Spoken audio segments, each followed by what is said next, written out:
This is AP Physics 1, problem number 18.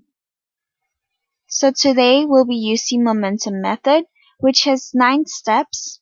Number 1, draw a labeled picture.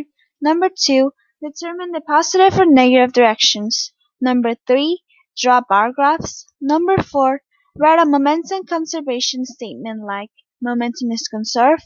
Then you would describe the role of the internal or external forces. Number 5, include if true inelastic, elastic. Then you would state why. If it's elastic, you would say kinetic energy is conserved. If it's inelastic, you would say objects stick together. Number 6, draw a general equation like P initial equals P final. Number 7, write a specific equation. So you just plug in the specific masses and velocities into one of these equations. Number 8, substitute the correct values. Number 9, solve and include units. So problem number 18. A spacecraft of mass 4,000 kilograms is traveling in a straight line in the positive direction.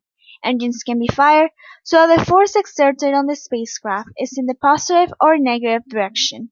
The graph above shows data for the force during one interval. Which of the following is the best estimate of the net change in the speed of the spacecraft from time 0 to time 4 seconds? So here are the different options. So, like I said, we're going to be using the momentum method. So number 1, draw a labeled picture. So here's the spacecraft, and then here's an arrow because it's going to go up. So that's why number 2, determine the positive or negative directions. We're going to say the up is positive. Number 3, draw a bar graph. So here we have the bar graphs. So I said that at the beginning there wasn't going to be much momentum because we know that at the beginning it's not going to have as much velocity as it has after because the engines are fired, and so the velocity is going to increase and we're going to see an increase in momentum.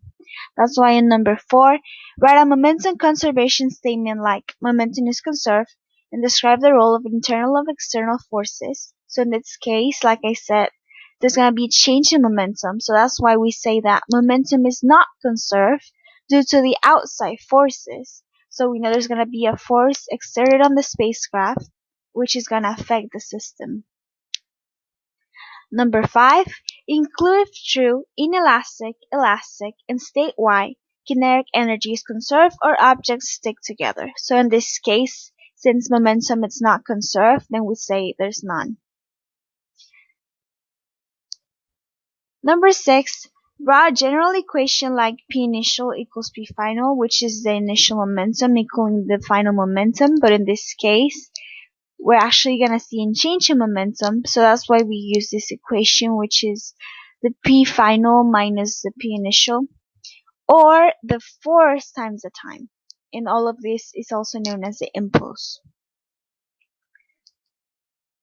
So number 7, write a specific equation. So you plug in the specific masses and velocities. So since momentum is not conserved, we're not going to use none of these two. We're actually going to use this equation, which would be the mass times the final velocity minus the mass times the initial velocity, which would equal the force times the time. Number 8, substitute the correct values. So in this case, it says that 4,000 kilograms is going to be the mass of the spacecraft, so we plug those values. And then looking at the graph, we can see that momentum is conserved from 2 seconds to 3 seconds. But then from there, when it goes all the way to 4, we can see a change in momentum.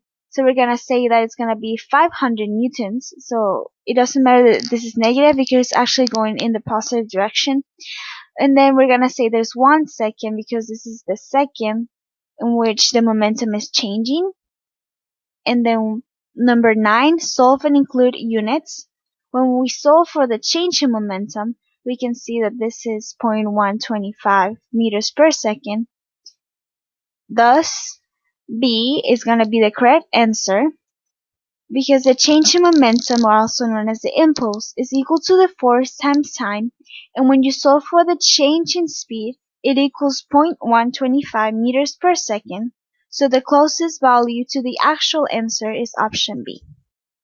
And that's it.